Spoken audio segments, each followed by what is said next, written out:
पाकिस्तान और अफगानिस्तान के दरमियान जंगबंदी का एक आर्जी माहिदा मौजूद है और हफ्ते वाले रोज़ 25 अक्टूबर को टर्की के अंदर दोबारा मुलाकात होगी, जिसमें इसके खदो खाल वाजे किए जाएंगे कि इसको हतमी तौर पर किस तरीके से इंश्योर करना है कि अफ़गान सरजमीन से पाकिस्तानी इलाकों के ऊपर जो दहशत गर्दी की कार्रवाइयाँ होती हैं इसका मुकम्मल खात्मा किया जा सके। जो माजी है दोनों ममालिक के माबैन अगर उसको सामने रखें तो जो रिसेंट पास की डेवलपमेंट्स हैं उसके मुताबिक तो टीटीपी का स्पिल ओवर जो पाकिस्तानी इलाकों में अफ़गान हुकूमत उसको अच्छे तरीके से ना माजी में रोक पाई है और ना ही उसकी कोई ऐसी यकीन दहानी हमारे पास मौजूद है कि मुस्तकबिल में उसको रोकेगी।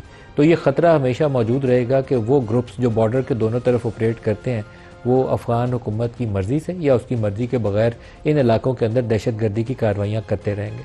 पाकिस्तान को क्या करना चाहिए, ये बहुत बड़ा सवाल है और अहम सवाल है। क्या पाकिस्तान इस बात की इजाज़त दे सकता है कि पाकिस्तानी सरजमीन के ऊपर ये दहशत गर्द ग्रुप आएँ और पाकिस्तानी कौम के बेटों को किसी सरहदी चौकी के ऊपर हमला करें, किसी स्कूल के ऊपर, किसी थाने के ऊपर हमला करें और इस कौम के बेटों की खूनरेज़ी में मुलव्वस होकर शहीद करके उन्हें वापस चले जाएं? ये इजाज़त कोई कौम भी नहीं दे सकती, ना हमें उसकी इजाज़त देनी चाहिए। और इसका मौसर एक ऐसा मैकेनिज़्म होना चाहिए कि आप ऐसा मुंह तोड़ जवाब दें कि सरहद पार उनको दोबारा संभलने का मौका ना मिले। लेकिन शायद यही सिचुएशन मोस्ट आइडियल सिनारियो भी पेश करती है हमारे उस रवायती दुश्मन का, जो इस वक्त पूरी कुव्वत के साथ तमाम वसाइल इस्तेमाल करते हुए चाहेगा कि उसको जो शिकस्त हुई थी मई के महीने में उसका बदला वो बराह रास्त नहीं ले सकता। तो अफ़गानिस्तान के रास्ते इन ग्रुप्स की मदद करके तो पाकिस्तान को ऐसा इंगेज करे वेस्टर्न बॉर्डर्स के ऊपर कि उसकी अगर दोबारा इंडिया के साथ इंगेजमेंट हो तो उसको टू फ्रंट वॉर का एक सिचुएशन पे फेस करनी पड़े पाकिस्तान को। इस सवाल का जवाब बहुत से हमने एक्सपर्ट से पूछा तो वो कहते हैं कि पाकिस्तान इस पोजीशन में है कि दोनों बॉर्डर्स के ऊपर हम अपनी फ़ौज जो है हमारी मौसर तरीके से पाकिस्तान का दिफा कर सकती है। लेकिन दुनिया में किसी भी मुल्क को जब भी टू फ्रंट वॉर की सिचुएशन फेस करनी पड़े तो उसको मुश्किलात का सामना करना पड़ता है।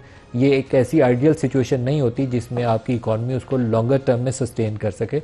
बड़े से बड़े मुल्क जो हैं उनको इस मामले में मुश्किलात का सामना करना पड़ा।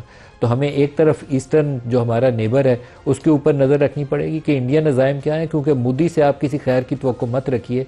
वो एक एक्सट्रीमिस्ट हिंदू माइंडसेट की नुमाइंदगी करता है। तो जितना स्टेट स्पॉन्सर्ड टेररिज्म वो इंडिया पाकिस्तान में बराह रास्त कर सकता है वो करेगा। जो गार्डियन की रिपोर्ट ने बताया कि पाकिस्तानी सरजमीन के ऊपर इंडियन स्टेट जो है वो असैसिनेशन में मुलव्वस है, वैसे ही जैसे उन्होंने कैनेडियन सॉइल पे की थी। वो ये बराह रास्त है उनकी कार्रवाइयाँ। इसके अलावा अब अफ़गान सॉइल को इस्तेमाल करते हुए वो कोशिश करते हैं कि टीटीपी और दूसरे ग्रुप्स जो पाकिस्तान में आकर दहशतगर्दी की कार्रवाइयाँ कर सकते हैं उनको भी वो माली मदद भी देते हैं, असला भी देते हैं, लॉजिस्टिकल सपोर्ट भी देते हैं, ताकि पाकिस्तान में कभी जाफ़र एक्सप्रेस जैसा वाक़या हो, कभी कुरम जैसा वाक़या हो, कभी कुछ और हो। तो आज के प्रोग्राम में हम इस इशू को कोशिश करेंगे कम्प्रीहेंसिवली कवर करें। पाकिस्तान और सऊदी अरब के दरमियान में एक डिफेंस पैक्ट भी मौजूद है और पाकिस्तानी वज़ीर आज़म आइंदा चंद रोज़ के अंदर दोबारा एक इन्वेस्टमेंट कॉन्फ्रेंस के सिलसिले में सऊदी अरब जाने भी वाले हैं। तो पाकिस्तान, सऊदी अरब और अभी कतर और टर्की ने भी इस मामले में एक रोल अदा किया। क्या जॉइंटली मुस्लिम ममालिक मिल के इस मामले में कोई हल ढूंढेंगे?